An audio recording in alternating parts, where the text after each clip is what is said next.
the innumerable differences between individuals mean that we each present a subtly different face to the changing environment, for better or worse. Some of us will survive to die another day. But having sex does not demand that there should be two sexes. In many respects, that is the worst of all possible worlds. From an evolutionary point of view, it would be better if everybody were the same sex, or if, mechanical issues aside, there were lots of different sexes. Then individuals could procreate with more or less everyone, not merely half the population.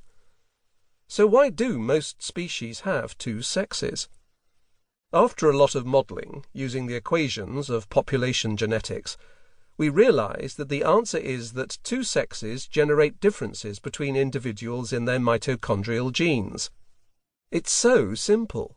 We each have two genomes, mitochondrial and nuclear. Sex enables natural selection to operate on genes in the nucleus. Two sexes allow selection to act on mitochondrial genes, QED. And then I came across recent work from Antonio Enriquez, a molecular biologist working in Madrid. Enriquez, too, notes that having two sets of nuclear genes that both interact with the mitochondrial genome could cause problems. He, too, agrees that there is no evidence to suggest that paternal genes interacting with mitochondria are switched off. Instead, he calls on a slightly different phenomenon known as monoallelic expression, in which only one of the two nuclear copies is switched on, but the copy that is turned on or off is random and may differ from one cell to the next. That is harder to detect and requires sophisticated methods to sequence the transcripts of genes in single cells. Lots of single cells. Luckily, Enriquez has this power to hand in his lab, and in a few years' time we should know the answer. In the meantime, I'm back to square one. Nearly 15 years ago, I wrote that one of the two nuclear copies of genes interacting directly with mitochondria might be switched off. That's still true. Now, I must alter the word imprinting to monoallelic expression, harmless to mostly harmless. But if I had revised this book a year ago, I would have made it less correct than it had previously been.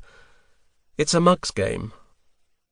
That's not to say there haven't been any exciting developments since 2005. There have been plenty. It's just that most carry some measure of uncertainty, and were touched on at least as an idea back then. Let me run through a few of my favourite examples, and give you a sense of how things have changed since 2005. More than anything else, this book is about the origins of complex life. To be honest, the full force of this theme only hit me when I was writing the book. It is nominally about a tiny compartment of the cell, after all, and I have been revolving around these same questions ever since. The reason for this confabulation relates to the acquisition of mitochondria.